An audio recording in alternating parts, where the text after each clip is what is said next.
Ancient people saw them as messages from the gods, as supernatural winds that blew from the realm of spirits.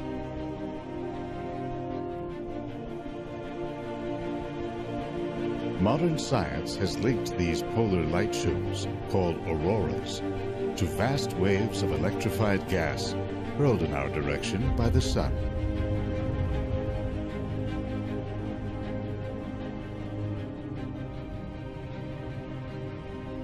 Today, researchers from a whole new generation see this dynamic substance, plasma, as an energy source that may one day fuel humanity's expansion into space.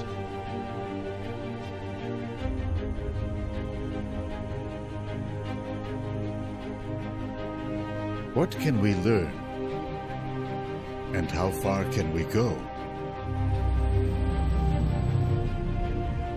By tapping into the strange and elusive fourth state of matter.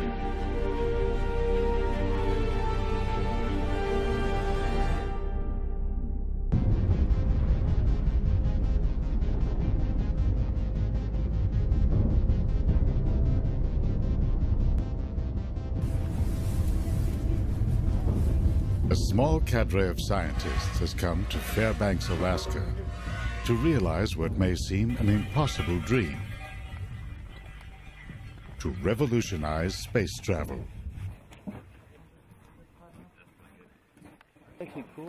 Dr. Ben Longmire and his team from the University of Michigan have designed a whole new type of rocket engine that promises a faster and more efficient way to get around in space.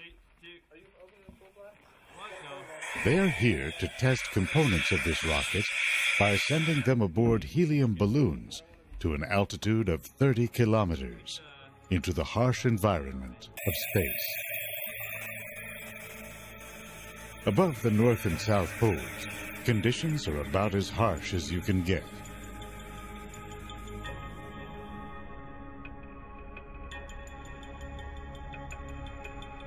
Our planet is bombarded with a steady stream of charged particles from the sun.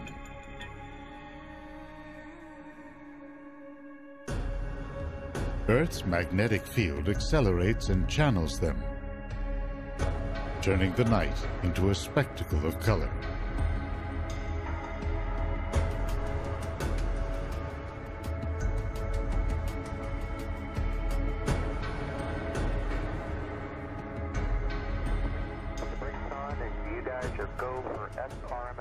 While most astronauts train to live and work in zero gravity, or to move around in bulky spacesuits, these would-be space explorers are preparing to negotiate some of Earth's harshest environments. Once they launch their payload, it will rise slowly into the upper atmosphere.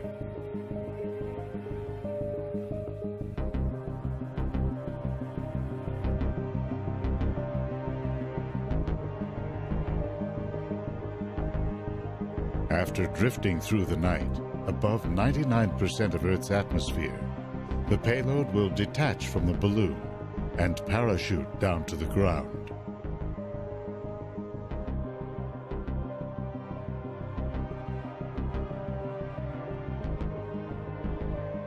The team must be prepared to retrieve it across a large stretch of Alaska's snowy wilderness.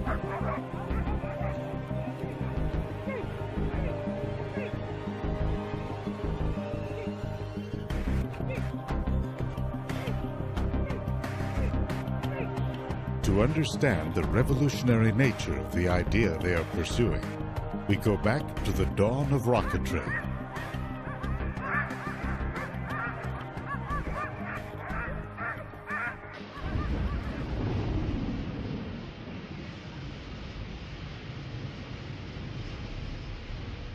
In over 100 years, the technology of a rocket has hardly changed. Fill a cylinder with volatile chemicals, Contact! Yes, then ignite them in a controlled explosion. The force of the blast is what pushes the rocket up.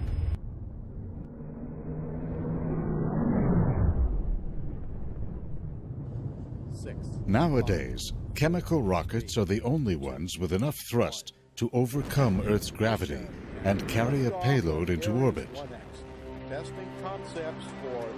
But they're not very efficient. The heavier the payload, the more fuel a rocket needs to lift it into space. But the more fuel a rocket carries, the more fuel it needs. One of the fabled Saturn V rockets of the Apollo era, for example, weighed in at 177,000 kilograms. Filled up with fuel, it weighed almost 16 times that.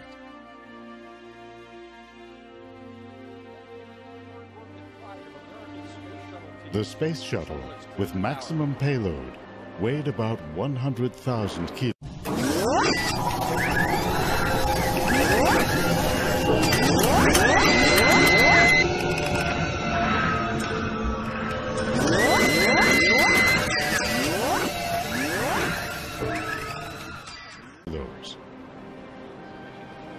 Add tanks and fuel, and it lifted off at 2 million kilograms.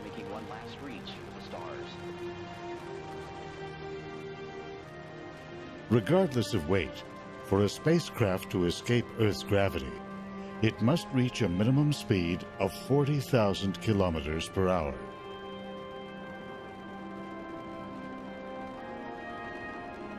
The energy needed to do that meant there wasn't enough fuel for a sustained acceleration to more distant planetary shores.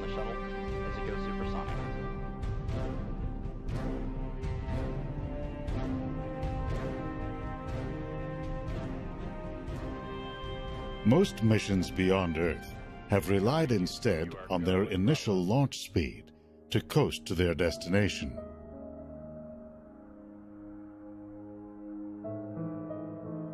The twin spacecraft of Voyager, for example, did not have enough speed to reach their current positions at the edge of the solar system. To give them a boost, flight planners sent them into Jupiter's gravitational field, using its pull to slingshot them out to Saturn. Voyager 1 used Saturn to accelerate to almost 63,000 kilometers per hour. Voyager 2 got further assists from Saturn and Uranus. Ben's rockets promise far greater gas mileage than traditional chemical rockets, but with enough power to reach distant targets more quickly. The idea is that once in space, his rockets use electricity to create a weak force, which over time can accelerate them to very high speeds. They run on the same fuel that nature uses literally to power the cosmos.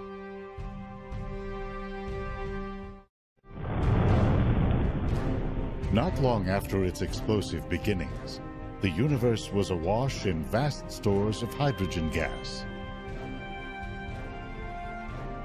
But even as the universe continued to expand, gravity drew clumps of matter into ever denser concentrations.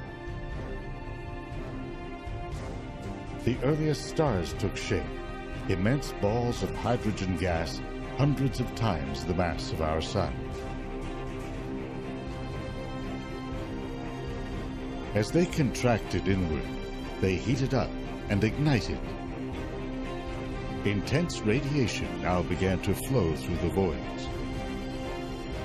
That had the effect, all through the universe, of stripping electrons away from the primordial gas. The universe became filled not with solids, liquid or gas, but with a fourth state of matter, plasma. On our planet, plasma occurs only in rare circumstances. In a hot flame, a bolt of lightning, or in a blown electrical transformer. Made up of negatively charged electrons and positively charged ions, plasma is in most cases electrically neutral, since the charges balance each other out. That led the physicist Erwin Langmuir in the 1920s to compare it to the clear liquid plasma that carries blood cells through our bodies.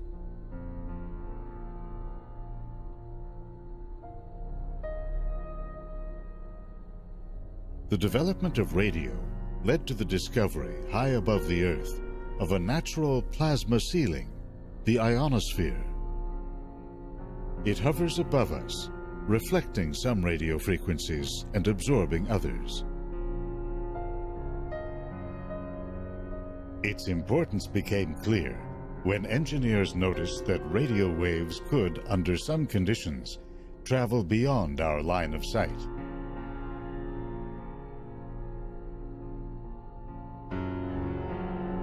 They discovered that signals could be bounced deliberately off this conducting layer in what's called skywave propagation.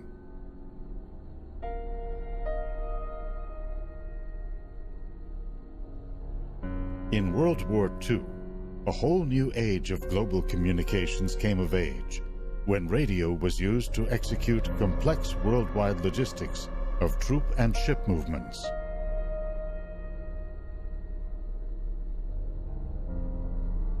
The presence of the ionosphere is due to a steady stream of charged particles, or plasma, that comes from the sun.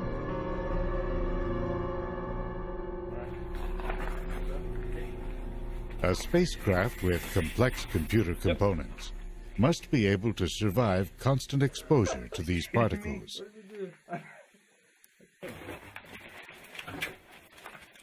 As part of their design process, Ben and his team want to test some of the specialized components of their rockets in the plasma-filled environment of our upper atmosphere. Got it down, I think it's just the sun. Yeah, I think that one's okay. Alright, yeah. I'll wrap the middle one though. Or I can just wrap it. These components will be mounted on a simple frame attached by rope to a high-altitude balloon. Hold on, they're not oriented the same. The frame is also outfitted with an array of novel sensors to take independent readings. One holds a colony of bacteria. The idea is that the bacteria itself can detect radiation. So it mutates in a certain way or in a very known way that when you send it into an environment with a lot of cosmic rays and a lot of perhaps X-rays from the aurora itself, it mutates. And so we'll detect sort of the level of radiation that it's exposed to by looking at these mutations after we recover the bacteria from flying it to the edge of space in these balloon capsules. Jordan, you got the camera or wait a second. Another is a series of tiny GoPro cameras converted to record the intensity of infrared and ultraviolet light, normally hidden from the human eye. We want it to kind of puff up so we know it's replaced all the air. The team uses argon gas to insulate instruments against the cold, with chemical packets added for warmth. So this test is doing normal video, version 70 firmware. They stabilize the frame with tiny gyroscopes and outfit it with GPS devices for tracking.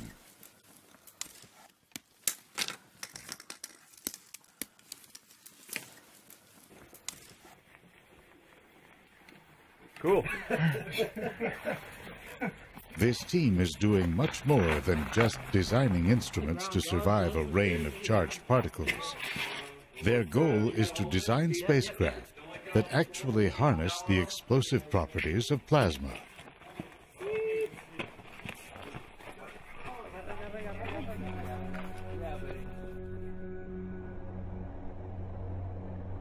Unlike most matter on Earth, plasma conducts electricity and responds to magnetic fields.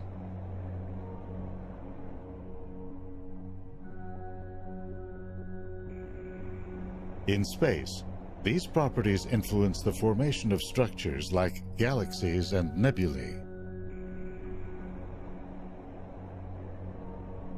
And they play a role in some of the most violent processes in the universe, such as the formation of a black hole.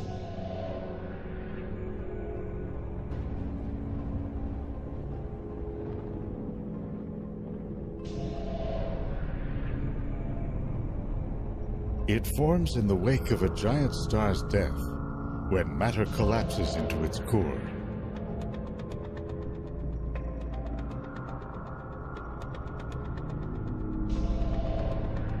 It swirls in along what's known as an accretion disk. Magnetic fields take shape on the disk, rising and twisting around the polar regions.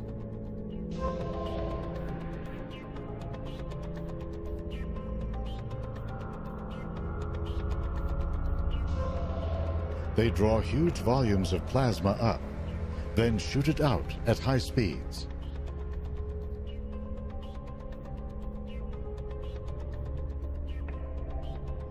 These plasma jets can extend far beyond the largest black holes. You can see them blasting continuously from the centers of galaxies, reaching thousands of light years into space.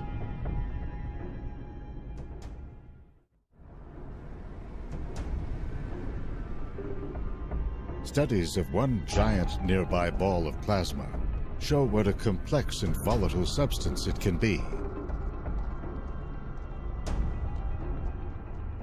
In the core of our sun, high heat and crushing pressures cause hydrogen atoms to crash together.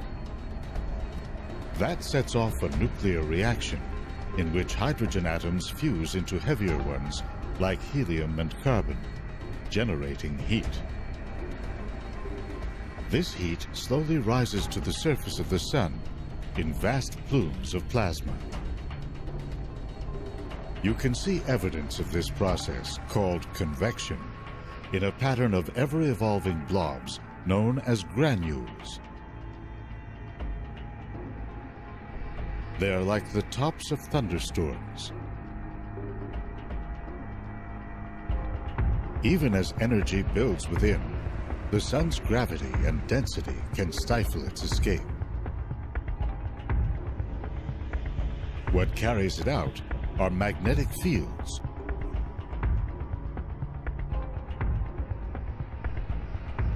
They twist and wrap around, channeling energy to the surface. The fields can power immense loops of hot gas, about 60,000 degrees Celsius, then rise up from the solar surface and fall back.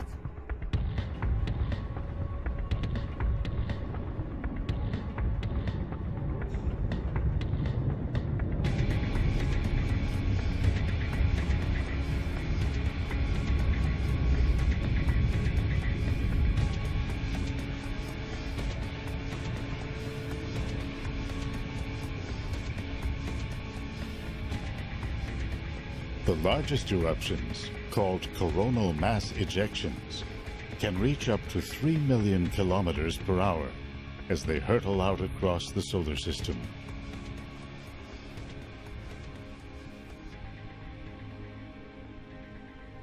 They can literally slam into Earth's own magnetic field.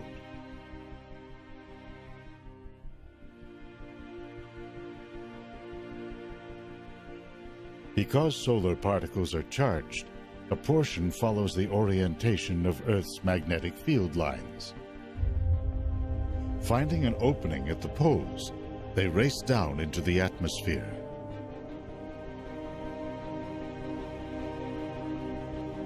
You know this is happening when you see the beautiful lights of the aurora borealis in the far north, or the aurora australis in the south.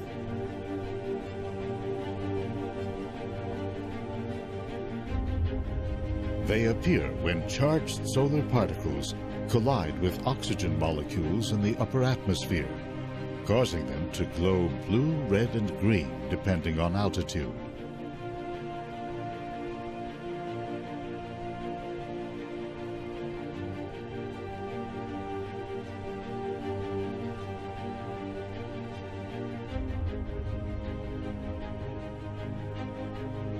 Flying through a zone called the thermosphere, some 350 kilometers above the Earth, astronauts in the International Space Station watch in awe as the aurora shimmers, framed by the glow of stars and cities at night.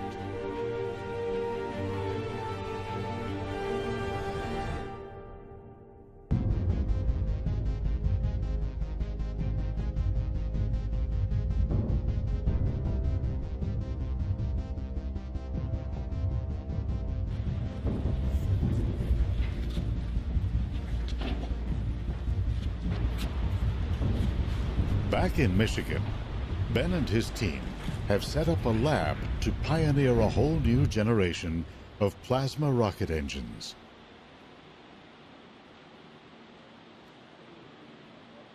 The lab recalls an earlier period of space exploration.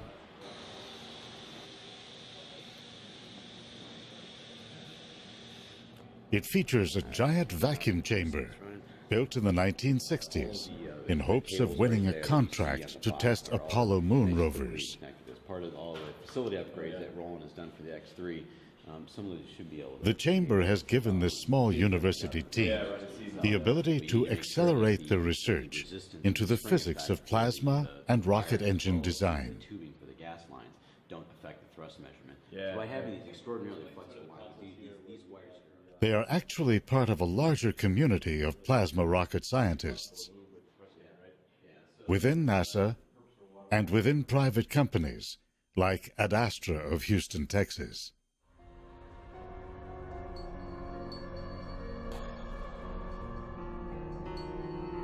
Because plasma does not occur naturally on Earth, the challenge is to create it, then harness it.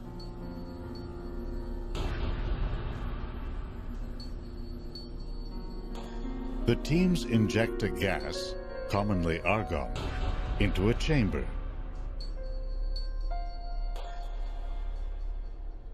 They bombard it with radio waves, which strip electrons from the gas and turn it into a plasma. The soup of electrons and ions accelerates as it moves through a magnetic field generated by superconducting magnets.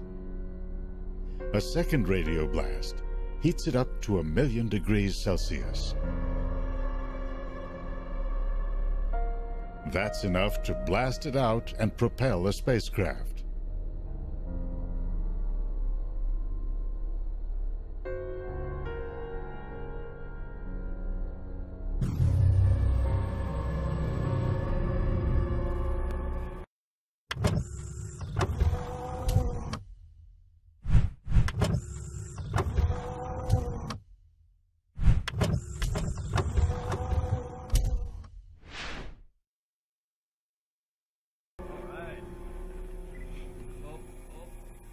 The idea of using plasma to power rockets is not a new one. Over here?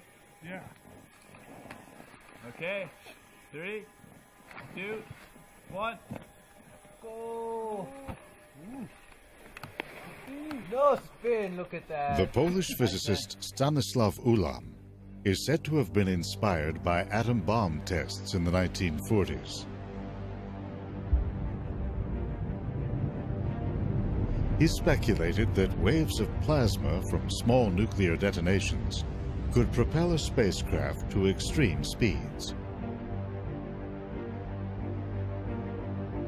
In the 1950s, that idea animated dreams of exploring the solar system in spacecraft like this 360-ton Mars-bound vehicle.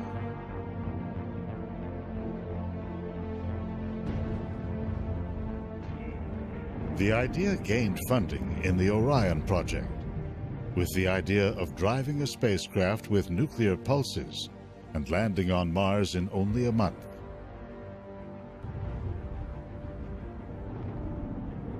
Concerns about radioactive exhaust helped doom the project.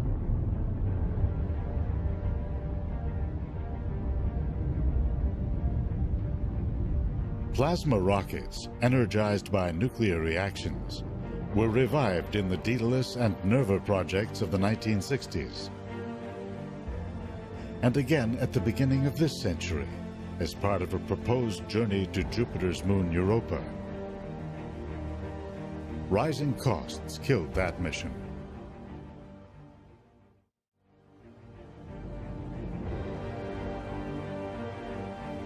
Newer plasma rocket concepts have switched to solar energy to power their engines.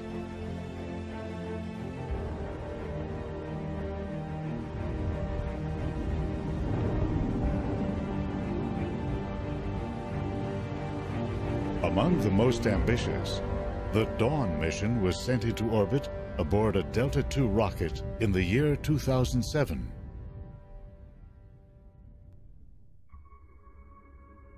It then headed out on a 10-year mission to the asteroid belt. It uses only about 10 ounces of xenon gas fuel per day.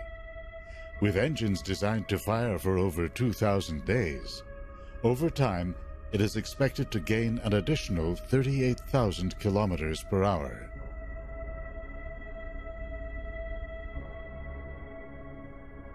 After a gravity assist from Mars, Dawn arrived at the asteroid Vesta in 2011.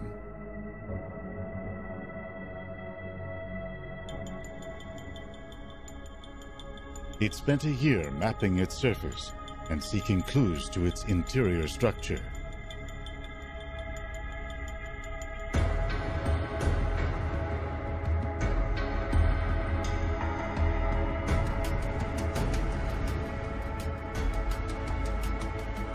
Now headed for Ceres, a dwarf planet located within the asteroid belt, Dawn will be the first probe ever to visit.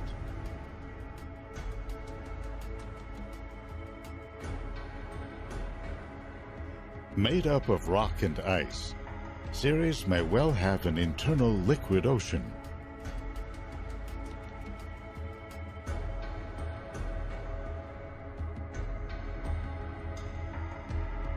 It takes us back to the formation of the solar system, when objects like this grew and developed into planets.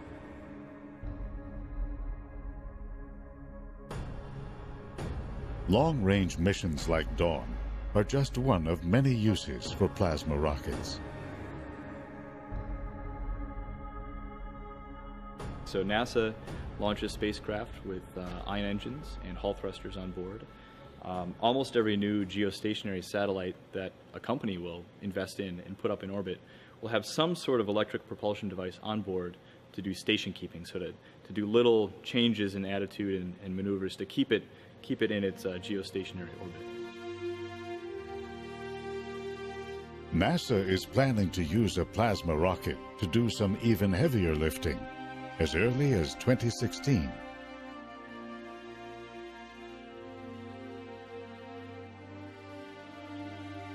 Flying at an altitude of 350 kilometers, the International Space Station whips around the Earth every 1.5 hours.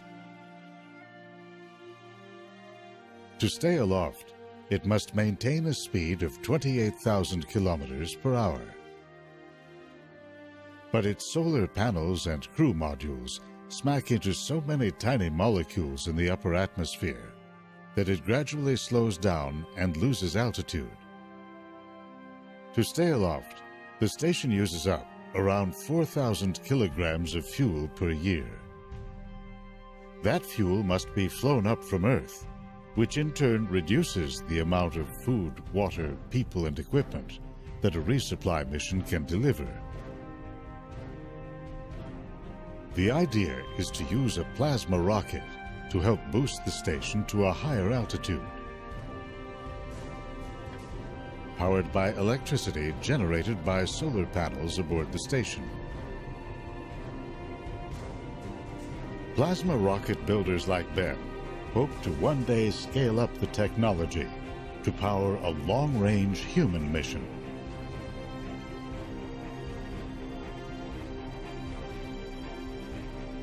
After weeks spent accelerating in Earth orbit, the rocket would make a break for Mars.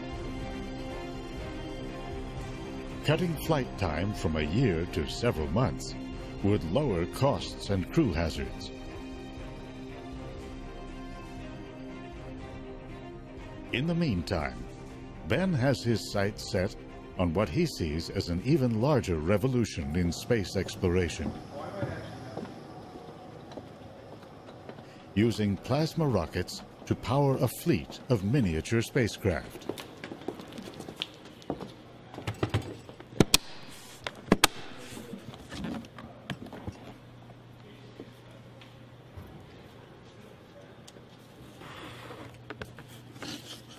Ben's rockets are so small that they can fit into your carry-on luggage.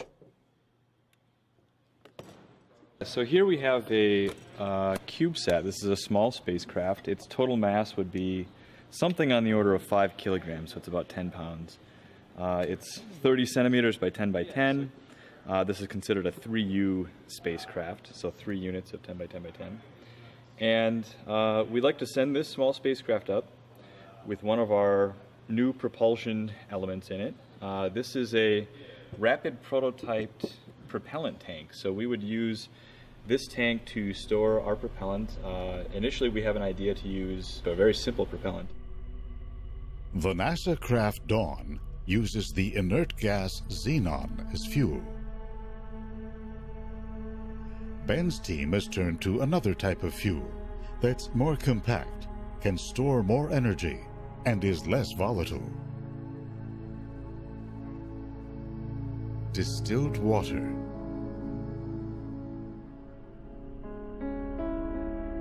We'll ionize that propellant with radio waves, and that'll form a plasma. So we'll strip off some electrons. We'll have this sea and collection of ions and electrons. We then accelerate, we superheat that plasma, and then we accelerate it through a magnetic nozzle. So the plasma never touches a material boundary, so it doesn't cool off.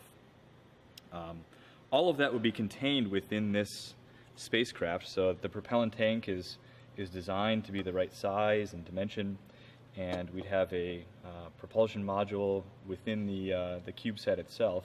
This is an early prototype circuit board, just this component that would sit inside of the CubeSat, and it would take the DC power from some sort of solar panel on the surface, change that DC power into our radio waves that we need to ionize the propellant into a plasma.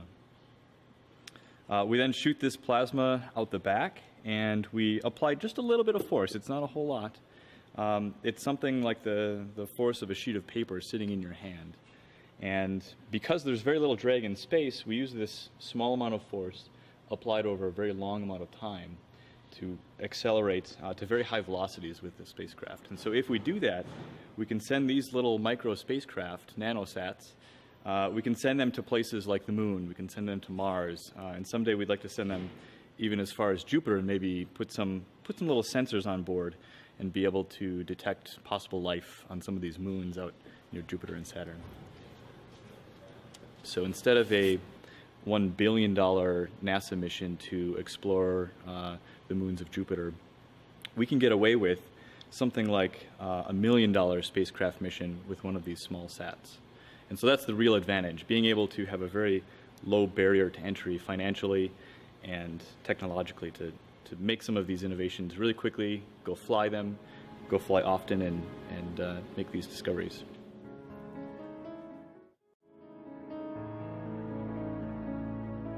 Already, hundreds of micro, nano, and even smaller satellites are in orbit. They get into space by piggybacking on commercial or government launch vehicles.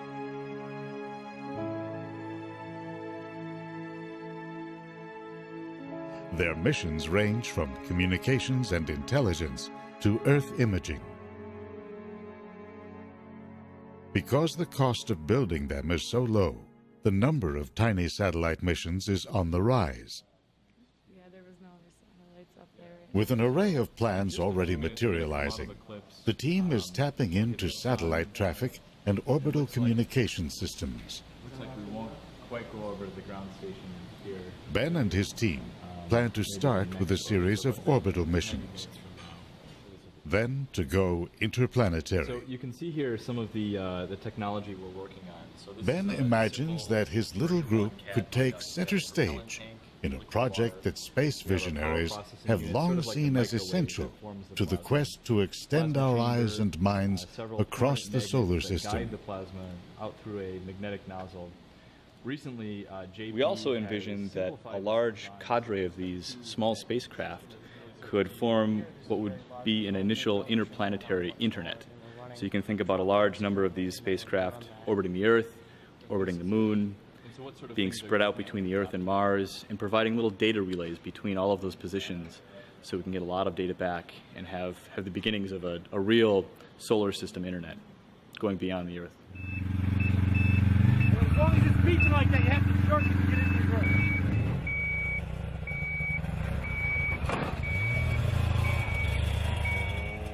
Back in Alaska, their latest payload has flown all night at an altitude of over 100,000 feet. Then, in the low air pressure, the balloon burst and the payload parachuted to the ground. Point at it. Yeah, so this is our Garmin GPS. We've got a waypoint. From GPS signals given off by the payload, they have a good idea of where it is. We've plugged in the coordinates. And this is going to be an all-day adventure. It sounds like we've got 5 miles. But that doesn't mean retrieving it will be easy. No, we're right here. And you see where it says sled road? Yeah. That's the trail we're going to be following down. Oh, wow. John knows where there's a cutoff that's going to take us off that sled road over to Dune Lake. And this little pond or lake right here, just to the west, maybe about a mile north, is where we believe the target is. The payload to be, yeah. So we're going to come down here, we're going to look for the turn, head out to Dune Lake, and then we're going to be off trail from here all the way up to here. Wow, okay. It's about 5 miles. All right. And then we're going to have, both Hans and I have these GPS locator devices.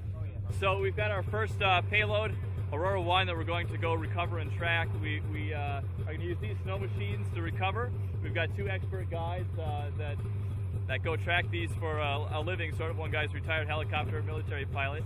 And we've got GPS units, all the coordinates plugged in. We're about 26 miles from here as the crow flies. We're about 35 miles by trail, last 5 miles being really off trail, so we're going to have to break some new trail. The plan is to navigate well-worn snow trails and get within striking distance.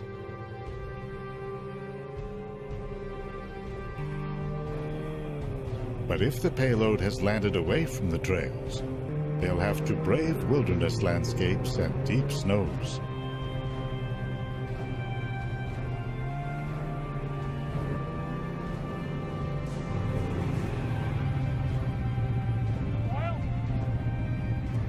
Payload is marked with that dot. Oh, so we are heading down south.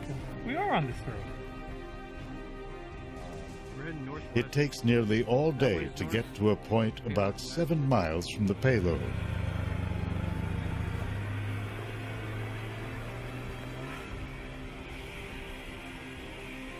Team members set out across hills and ravines.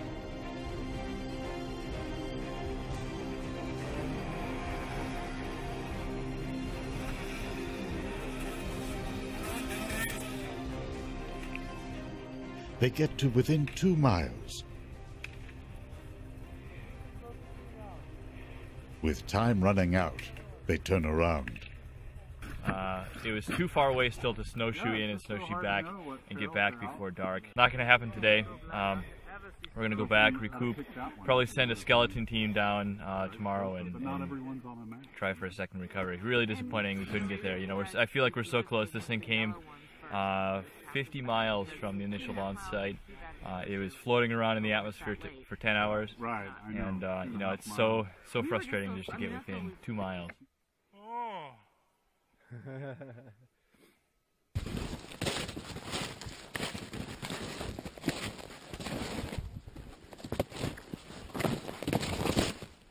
The next day, a long hike on snowshoes finally gets them to the payload.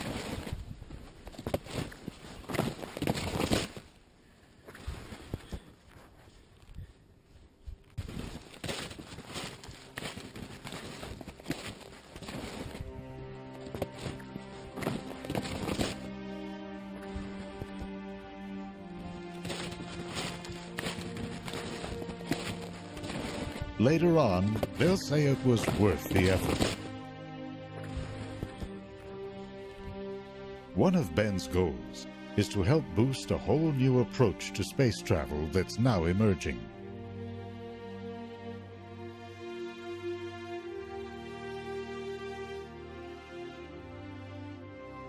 May 2012 marked a major milestone in the rise of free enterprise in space. The SpaceX company successfully docked an unmanned space capsule with the International Space Station. It followed that up 6 months later with the first commercial resupply mission. And launch of the SpaceX Falcon 9 rocket as NASA turns to the private sector to resupply the International Space Station. That's just the beginning. NASA is looking to companies to supply orbital launch services and to be long-term partners in future manned missions beyond the moon. Hoping to make big bucks, companies are developing orbital habitats and space planes, laying the groundwork for missions geared to mining, exploration, and even tourism.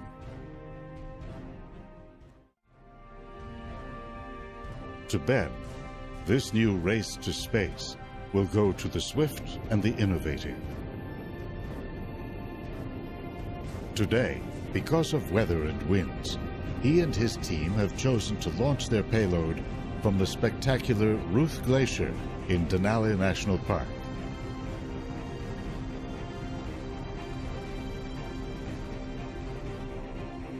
Amid the rugged terrain, this immense river of ice sweeps down into a perfect natural runway.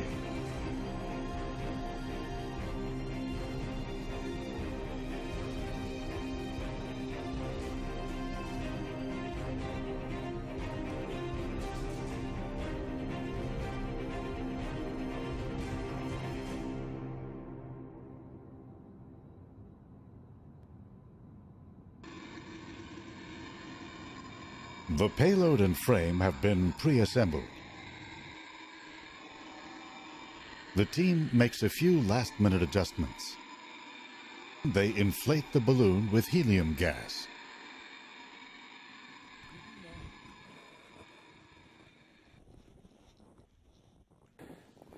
With dusk approaching, balloon and payload are ready.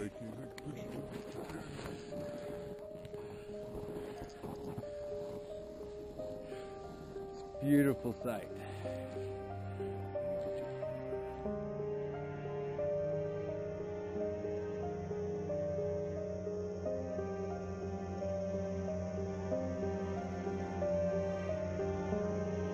Got positive buoyancy. Both GPS devices are on and locked. Last camera check. Do a pan of the team.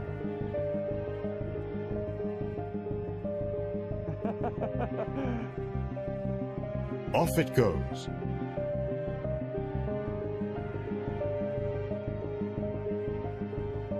The balloon drifts up through the dense polar air.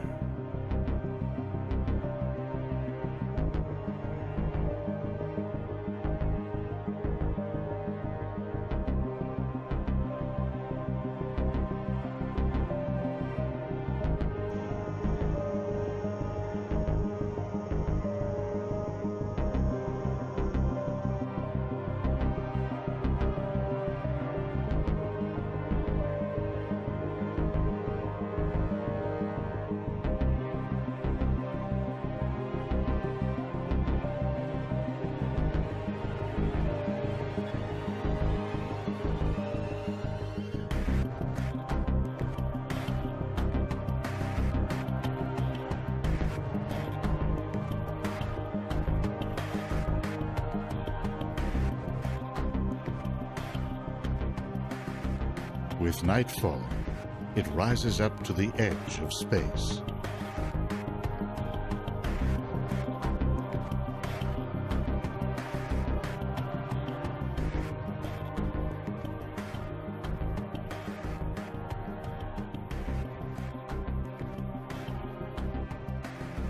Meanwhile, overhead, a solar storm is raging.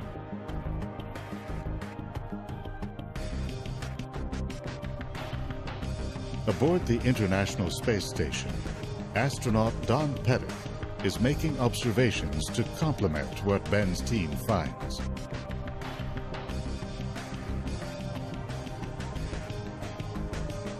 He passes over the Arctic several times during the balloon's flight.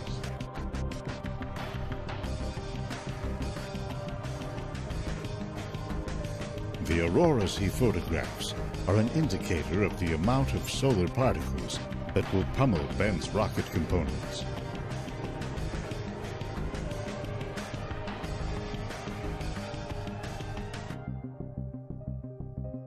This is a time of high solar activity, approaching the peak of an 11-year cycle.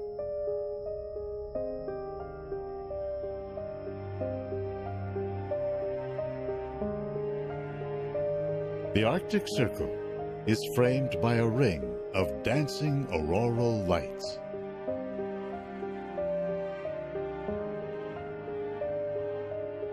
Curtains of green and red and blue drape our planet's graceful curve.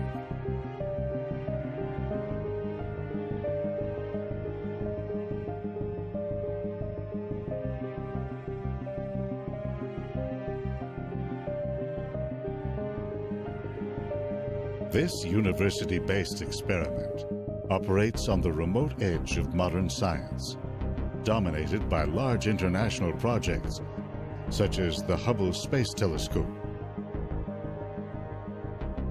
the International Space Station, or the Large Hadron Collider.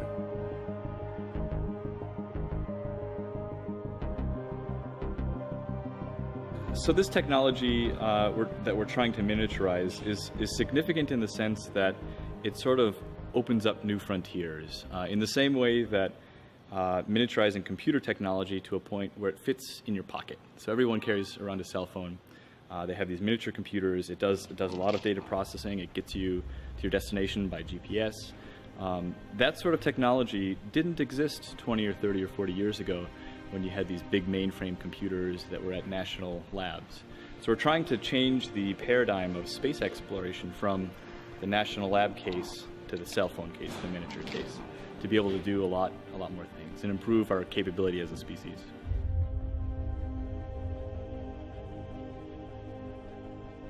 Working small, Ben's team believes they are onto something big.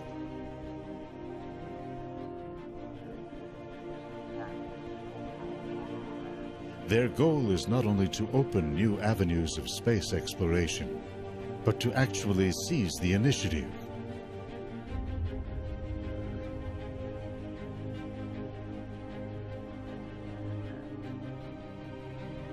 It's a romantic idea of individuals challenging the odds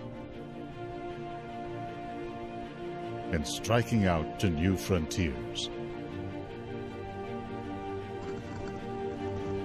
With technologies that are getting smaller and more powerful, the obstacles to private space exploration appear to be falling.